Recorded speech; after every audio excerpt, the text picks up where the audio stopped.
when businesses are trying to prepare forecasts, or you're trying to prepare them on behalf of their clients, how do they go around or go about trying to produce credible assumptions and forecasts with so much uncertainty? Yeah, well, Patrick, I suppose, and Jeff again alluded to it, it's forecasts by their nature are best case, the best case look at the position at any one point in time, and there's only one certainty, is that they'll probably not be right. I suppose that aside, it's putting the best foot forward and inputting the information, and certainly the clients that we're dealing with are certainly looking at their forecasting and doing that on a rolling basis. But as I said, for a CBILS application, you have to then cut the line at one point in time. I suppose the best bit of advice, I suppose, is looking at what that base case forecast might look like. It's obviously going to be at a lot more detail on the first 6 to 12 weeks, effectively. But beyond that, then obviously they're done at a higher level.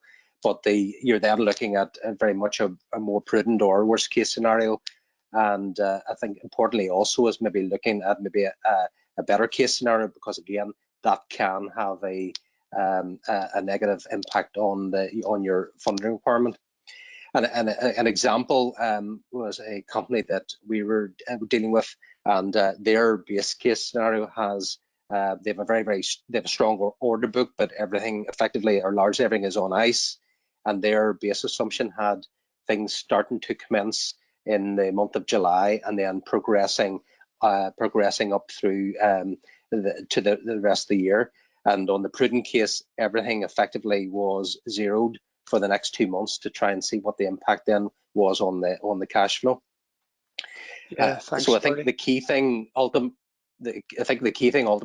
Patrick, is then just that the projections then need to then be able to demonstrate that viability in the future. And Charlie, somebody's asked here about when they are preparing their forecasts, how long should they plan for? Should it be for a year, or should it be 3 years? Have you any sort of guidance there? Well, I think, just I suppose reiterating, the key bit will be in that short term, that sort of 6 to 12 weeks, which is then in a significant level of detail. I suppose where we have then looked at is taking probably running that out, certainly out for a 6 to 9 month period, and then I suppose you're then looking at it at a higher level. I suppose then running out that for the next sort of another 12 to 24 months to again demonstrate that viability. But banks are very sympathetic to the I suppose the uncertainty there, and the bigger bit of their focus at the minute is in that shorter period, the 6 to 12 weeks, and then out to the first 6 months. And Charlie, what advice would you have for businesses that maybe have had a bit of a blip in their trade, and maybe their accounts last year, their management accounts or their annual accounts, maybe was showing losses, and they were performing all right up to pre-COVID-19? Have you any advice for those businesses? Yeah, and maybe again, Jeff might have something supplementary this here, but I suppose the bit is to understand what is the blip effectively. So one person's blip can be a chasm for somebody else. So I think the key thing is what is the size of the blip, what's the underlying cause, and how does that then impact into the future. And it is really important, because the first hurdle as part of the process is looking at that financial viability, I suppose, pre-COVID-19. Obviously your existing funder will have the benefit of a lot more information about the company beyond the financial numbers, which I think again, and may well indeed have, I suppose, knowledge of what that blip is. So if the blip is in the last set of accounts, then I suppose the key thing would be to do is to demonstrate that blip has now unwound effectively, and with more up-to-date management information, that the business is then returned to its level of profitability. And then I think then it's back into taking that financial information with all the other aspects that the funder will then look at. Jeff, anything to add on that in terms of businesses that might be loss making? And I'd even seen an earlier question about some businesses that maybe have just been starting to find their feet and maybe are pre-profit as well. And what sort of is the bank's view there? Yeah, no, look, agree with what Charlie has outlined there. So in terms of a business that has perhaps had a loss-making year in its prior year, a question that we're being asked quite regularly is, is that business ineligible or considered not viable? And the answer to that is no. So look, there can be a number of reasons as Charlie outlined why perhaps a business has been loss making in a prior year. It could be exceptional items, a one-off factor, a one-off impact. So the bank will look at the longer term trading performance of the business, and obviously on a case by case basis we'll look at prior year performance, but will reasonably set aside a year of loss-making performance and consider a business to be viable and take it forward for support, CBILS support. So no, there's no automatic exclusion for a business that has had a loss-making prior year. In terms of the, I guess, startups, where I guess they have by nature been loss-making and are pre-profit. I suppose that's maybe one that Susan might want to pick up on in terms of future fund. From the bank's perspective, it would be unlikely that those businesses would have been at bank funding stage of their growth pre-COVID anyway, if they are pre-profit. So they're unlikely to be considered eligible under CBILS, but look, there may be other support mechanisms available, and I don't know, perhaps Susan, do you want to pick up on that one? Well, even before you do, Susan, I suppose just in the interest of time, for that person, look, if you could maybe contact our number, Invest NI, and maybe we can get a bit more background to that specific case to see maybe if it is more of an equity play or if there are other aspects that maybe be more suitable to that business. So if you can get our contact details and the number on our website. Unfortunately, these questions are anonymous, so I can't see who it is. But look, I'm just conscious it's now just past 12. We said this would be an hour. There are a few questions that if the audience would give us their patience, that I would like to quickly run through in terms of, new to bank customers, in terms of the collateral piece, in terms of the 45 million threshold. I've had a few comments about AIB accreditation, and I've had one specific comment around golf clubs. So if you all bear with us, we'll try to maybe run through these quickly, and then we'll wrap it up in maybe 5 or 10 minutes. So maybe going back to the start, Susan, where somebody had asked a question around the PGs and whether collateral specifically, or if you're borrowing less than 250k, have you any sort of input on that? Yeah, I think there's probably a bit of confusion on this one because it is something that has changed as the scheme has been open. So at the beginning, if you had adequate security, the bank would lend you under business as usual on a normal commercial facility, and then the parameters of the scheme changed to say that this was no longer a requirement, and you were then eligible for CBILS. Now, that change did not necessarily mean that the bank can no longer take the collateral security, but what it did mean is that it was eligible to be a CBILS loan and that you were eligible to receive the business interruption payment. So hopefully that clarifies the collateral piece. The lenders are still eligible to take it if it's there. But in terms of the PG, no PGs below 250 at all, and it's only at the discretion of the lender beyond that. Okay, and in terms of the 45 million piece, somebody asked a question where they just hit the 45 million pound turnover this year, and obviously that's a big threshold because they could get a loan under CBILS interest free versus a loan under CLBILS not interest free. Have you any guidance around that where somebody has just literally hit the 45 million pound turnover? My understanding is that it is the turnover in the preceding 12 months to your application. Like Jeff, maybe from a more operational point of view, you could confirm that, but is that the right reading of it? Yeah, well, we're certainly operating off, I guess, the most recent set of audited financial accounts, which would be preceding the application, um, is our current approach. Okay, so the 12 months prior then? Yeah. Yeah. Okay. Susan, AIB, could you maybe, there's some comments here, AIB First Trust, people trying to get a feel of whether or not they'll be accredited or when they'll be accredited. Are you able to share anything with us on that?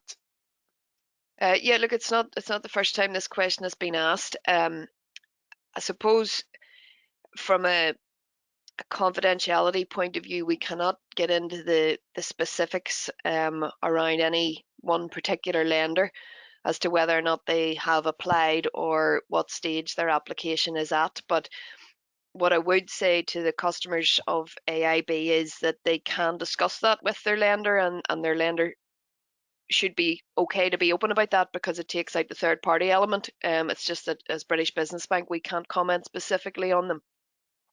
But Yeah. in terms of speed and bringing new lenders on board, I touched on it earlier on the accreditation piece. You know, we previously had a team of 2 people looking after that. That team's now got over 30 people in it. The process was 6 to 9 months. It's now down to a number of weeks.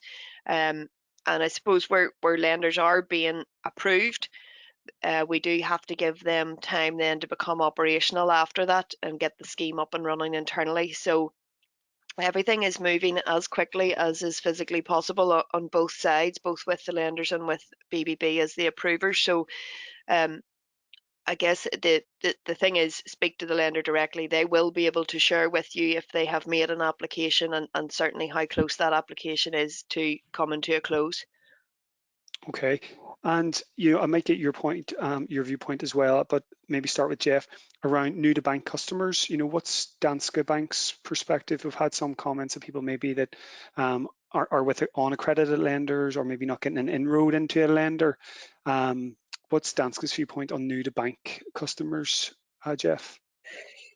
Yeah, the good question, and one that we're asked quite regularly. So look, clearly the focus has been on supporting our existing customers, and the levels of demand for support have been considerable. So that is where our focus has been to date. It is not to say that new to bank is not something we will consider. However, look, I would caveat that by saying that the normal new to bank due diligence process hasn't changed. So the level of due diligence that a bank will typically go through for a new to bank customer, and that's not just in terms of credit, but also in terms of account opening, KYC, AML, the various strands and work streams for a new to bank customer. Are probably not going to deliver a solution to a business that requires COVID support in the time frame that it needs. So look, the strong advice is to speak to your existing lender, and look, we do know that from talking to customers and talking to advisors in the market that even if your existing lender is not at this stage accredited, there could be other solutions that they can support a business with. And back to one of my earlier slides around the likes of asset finance, repayment holidays, term loan repayment holidays may be options for those businesses. Great, thanks. Susan, my understanding, I'd read the frequently asked questions on the BBB website, which just for the benefit of the audience is very detailed, and it is great and answers a lot of the questions. My understanding was that clubs and societies are generally not excluded. Now keep me right, but somebody had asked a query here around specifically golf clubs, golf clubs being able to avail of CBILS. Is that correct? I'm not 100% sure, Patrick. Now, I haven't seen that type of exclusion specifically called out.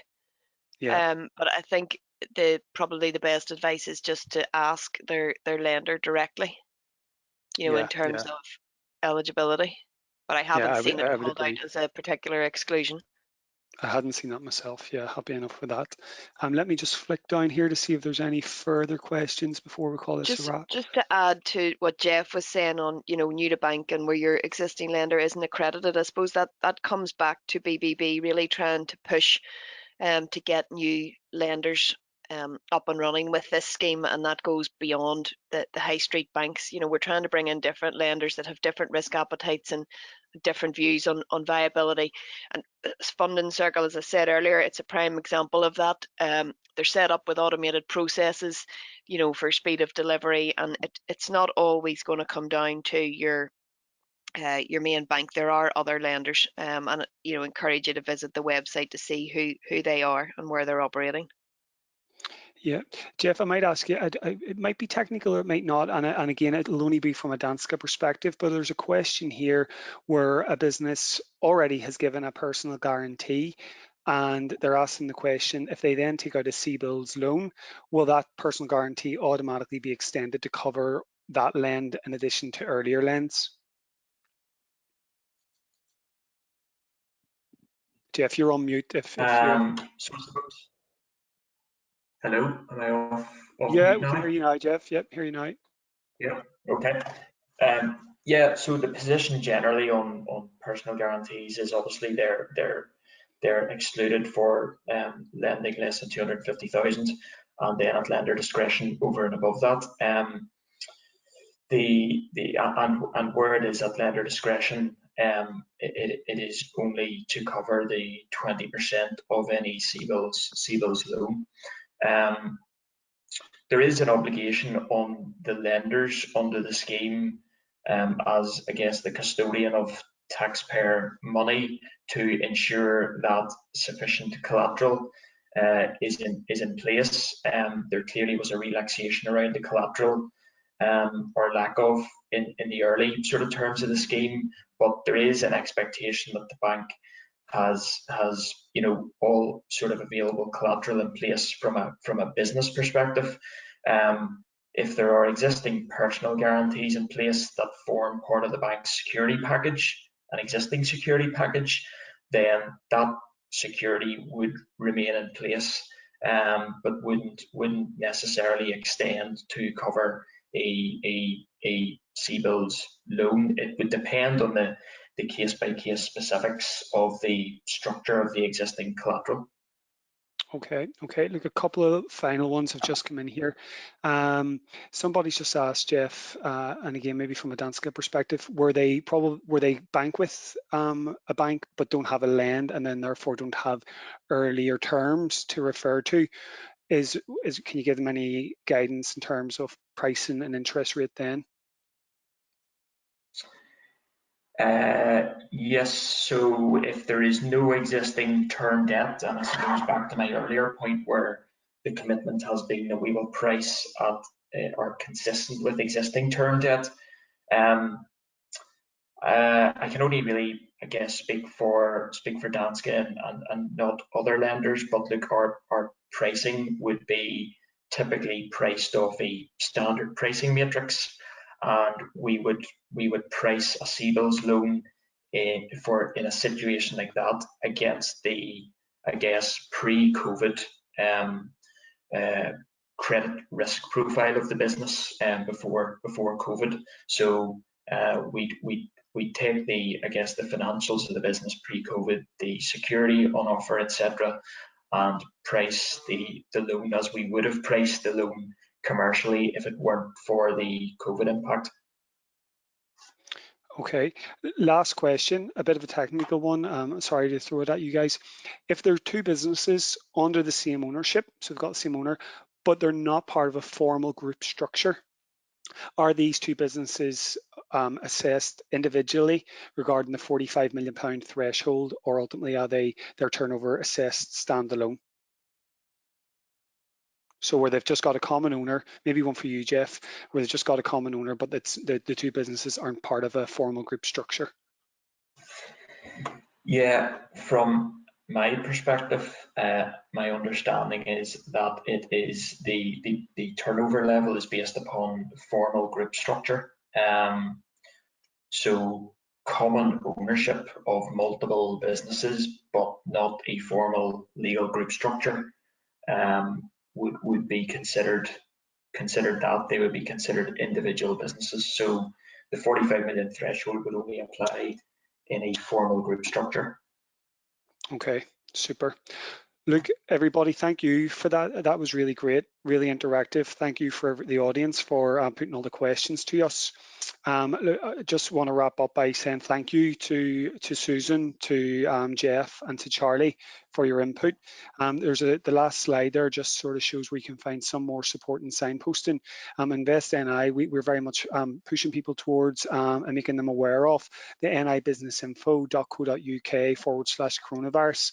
It's a very helpful page. It'll cover all the issues and the topics you've heard today, and it'll also provide some more tools that maybe can help your business weather the storm.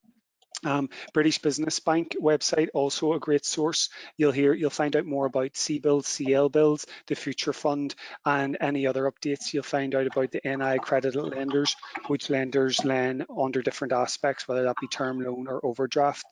And lastly, our two partnership this morning, our partners, their websites are there.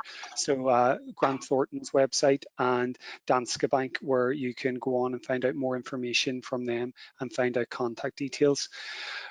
Look, wrapping up, thank you all very much. Thank you all for your participation. And all I have to say is just stay safe, and let's all, hopefully we all make it through all of this and come out the other end. Thank you.